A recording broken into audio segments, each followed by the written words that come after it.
Olá, tudo bom, gente? Olha, primeiramente quero agradecer a vocês, ou na verdade parabenizá-lo, porque ninguém ficou de recuperação. Então, ó, foco no segundo bimestre, fechamento, tá? Vamos de novo, porque é muito bom, sabe, ter só notão em artes. E é isso aí que tem que acontecer, tá? Olha só, o nosso segundo bimestre vai começar, a gente vai falar e conhecer um pouco de um ícone da cultura pop americana. Eu também não conhecia e tenho curtido muito, assim, estudando o livro de vocês, a conhecer um cara e uma história muito da bacana, tá? Então, vamos ver quem é essa pessoa? Abrir aqui para vocês certinho. Vamos. Então, a gente vai conhecer um pouquinho do George Gershwin, tá? Ele fez a ópera Porgy and Bess. Antes da gente começar a falar propriamente dele e da ópera, tá? Vamos lembrar um pouquinho, não sei de quantos de vocês já viram, do De Volta para o Futuro. Tem algumas cenas muito clássicas nesse filme que tem a ver com o nosso assunto, o nosso contexto, né? Porque o capítulo 2 fala de aspectos contextuais, certo? O Martin, ele volta no passado e ele encontra, né, na sua própria cidade, tudo muito igual, mas ao mesmo tempo tudo muito diferente, né? E há dois momentos assim, né, no filme. O filme é muito fantástico. Quem nunca viu, assista, porque vale muito a pena. Tem várias leituras assim, tanto no mundo da música como no mundo dos quadrinhos, tá?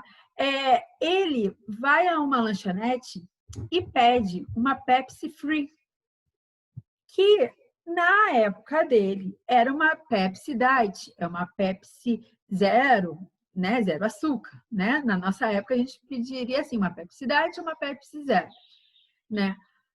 O cara, no passado, não entende isso. Acha que free era uma Pepsi de graça. Tanto é que ele coloca uma Pepsi para ele, né? E assim, isso foi um dos primeiros choques.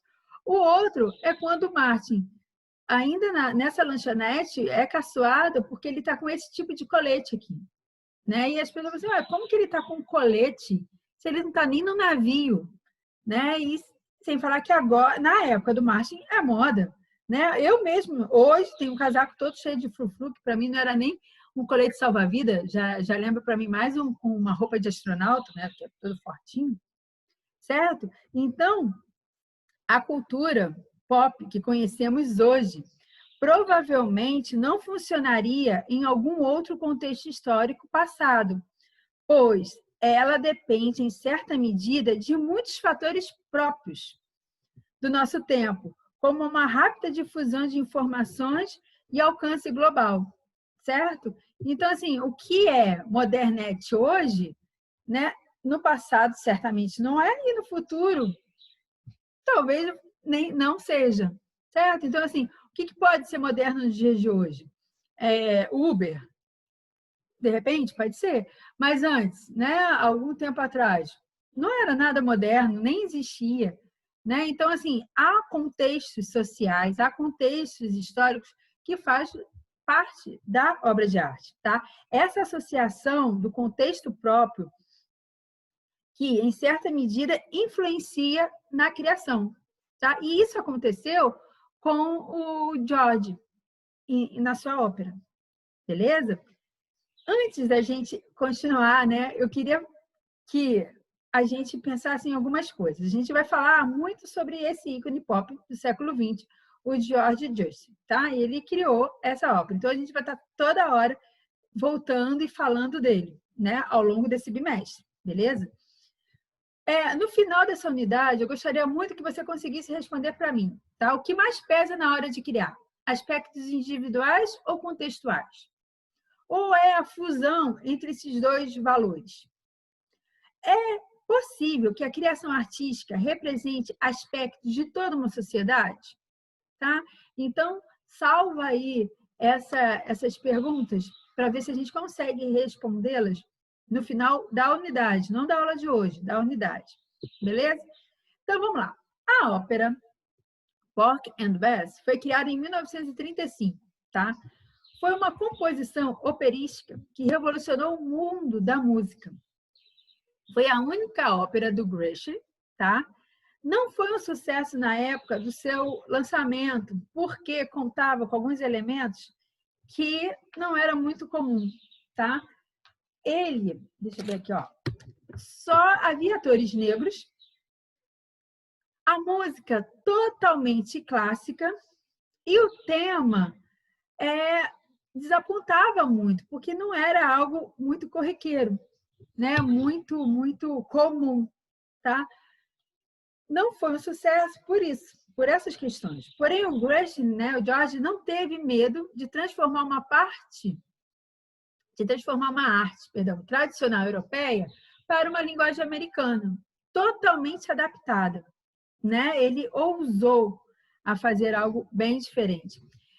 Eu vou deixar o link lá na plataforma de um trechinho dessa ópera. Vale muito a pena ver, sabe? Assim, é um teatro muito legal.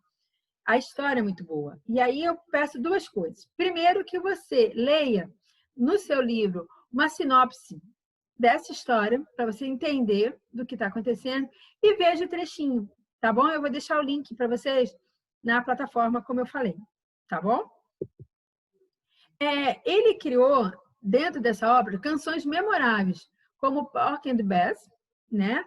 E uma chamada You Is My Woman Now, né? Gravada por Marisa Monte.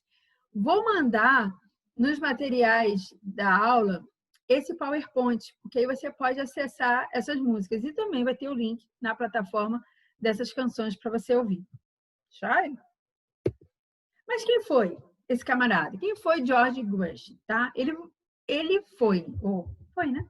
Filho de Morris e Rose Jaskovich, judeus russos fugidos em 1890. Tá? Você pode reparar que o sobrenome do George muda por conta de um erro no cartório. Então, isso acontece muito também lá, erros de cartório. Então, Georgiovix muda-se, né, para Gershwin, ok? Ele, né, cresceu em Nova York no século XX, onde acontecia de tudo, menos o tédio. Tá? Então, assim, era uma fusão de culturas, de sonoridade, sabe, de povos. Então, ele cresceu nesse tipo de ambiente. Ele sempre ouviu músicas tradicionais judaicas e diversos outros sons e ritmos. Tá? Não era focado apenas numa coisa. Ele tinha um ouvido aberto, vamos falar assim, né? Conhecia. Ele e o irmão dele perambulavam pelos guetos e tudo mais. Então, eles conheciam a área e os sons daquela área. Tá? Aos 12 anos, ele começa a tocar piano, né? Na verdade, ele desenvolveu essa arte, essa habilidade bem cedo, porque várias músicas clássicas ele já tocava de ouvido, antes mesmo de começar a aprender a teoria musical, né? E aí os pais já perceberam, tipo, opa, tem talento aí, né? Ele vai ser da música, né? E tanto era verdade que aos 15 anos ele se dedica somente à música, sempre com o incentivo da família, tá? Ele começa a trabalhar no Timpal Alley, que era um local onde todos os produtores musicais da época, todos os músicos se encontravam, tá? Ele torna-se uma espécie de tocador de partituras. Os clientes, querendo saber se aquela música ia ser se podia ser aquela música comercialmente, né, falando, se ela seria vendida, se ela era boa ou não, dava a partitura para ele e ele tocava. E assim o cliente, né, sacava se aquela música, né, ia fazer sucesso, não ia, seria bom ou não, tá? Era um emprego enfadonho, porém, o exercício nessa profissão, nessa atividade, fez com que ele criasse, né, ele se desenvolvesse bem nessa arte do improviso e de tocar variados gêneros musicais, de conhecer também as histórias, né? Porque toda a música, toda a composição tem um pouco do conhecimento daquele artista, né, que fez aquela composição. tá? E aí ele começa a criar suas próprias composições, suas próprias partituras e a ficar conhecido no meio musical. Tanto que ele foi convidado para fazer várias músicas, várias composições para peças da Broadway, né? Assim, músicas inéditas para várias composições da Broadway. Então, a Broadway, o teatro, tem várias composições do George, tá?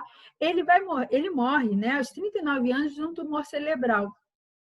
Então, assim, teve uma vida relativamente muito curta, porém ele influenciou toda uma geração e entrou para a história pop, ícone, né, de cultura pop dos Estados Unidos, dos americanos, tá? Culturas diferentes carregam bagagens sonoras distintas, o que acaba se evidenciando nas sonoridades e sotaques de cada gênero musical. George ele foi influenciado por vários tipos de músicas e de sons e de culturas, né? E pôde, então, transformar essas linguagens, dando uma cara muito específica para as músicas dele. Tanto é que, quando você olhar a ópera, você vai ver que é muito, muito atual, né? Então, você vê que é um cara que pensou além daquele seu tempo, certo? Eu coloquei para vocês ouvirem também, tanto na plataforma como aqui, o Desafinado, de Tom Jobim, né? O Brasil, ele é muito isso, como a gente está vendo, ele tem vários sotaques musicais, vários, né? Assim, nós somos um misto de várias culturas, né? De várias influências, certo? Porém, vamos ver se dá certo. Deixa eu clicar aqui para ver se dá. Me diga, vamos ver, se abrir aqui certinho, eu faço a pergunta. Vamos ver, deixa eu abrir aqui. Me diga se vocês acham o seguinte: qual gringo nunca ouviu essa música aqui? Vamos ver se a gente consegue escutar.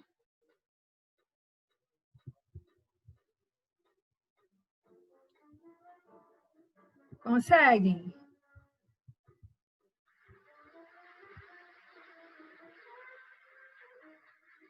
A bossa nova ela é conhecida mundialmente, tá? E os americanos parece que amam essa sonoridade. O Brasil é muito conhecido pela bossa nova. Temos outros registros musicais? Temos, tá? Mas, assim, a cultura americana se apropriou, né? Então, não é muito difícil ver filmes, e filmes quando retratam o Rio de Janeiro ou o Brasil, principalmente o Rio, eles colocam a bossa nova, certo? E é o som da bossa nova que eu vou passar atividade para vocês. Show? Vamos lá. Primeiro, eu gostaria que vocês ouvissem os áudios que eu coloquei, tá? Tanto aqui nesses slides, como lá na plataforma, para você entender essa sonoridade do que a gente está falando. Por que esse George foi tão importante, tá? Tem o trechinho, como eu falei, da ópera, e eu coloquei lá nos materiais um vídeo de como você coloca legenda no YouTube, tá? Numa outra escola lá, os professores estavam pedindo e eu descobri, fiz e tal, e tá lá. Então, se você não quiser exercitar o seu inglês, por favor, acione esse recurso para você poder entender essa ópera, que a história é muito legal, tá? Não se atenha só em ler a sinopse que está no seu livro, tá?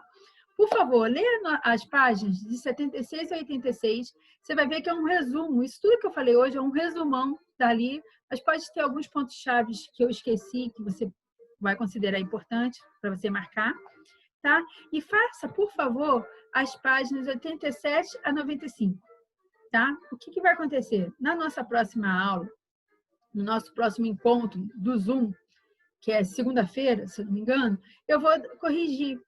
Tá? E é importante que você tenha feito, até para a gente poder já marcar algumas possíveis questões que possam virar questões de prova, né? Como já aconteceu no bimestre passado. Beleza? E faça a listagem das músicas de suas recordações musicais.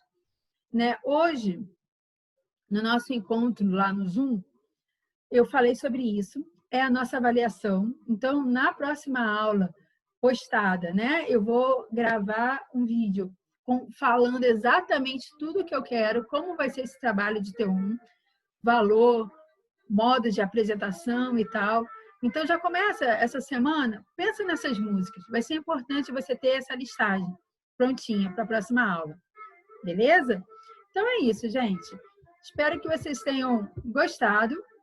A gente vai se falando. Qualquer dúvida é só acionar, tá? Por e-mail, WhatsApp, enfim. Vocês me acham. Um beijão. Fique com Deus e tchau, tchau.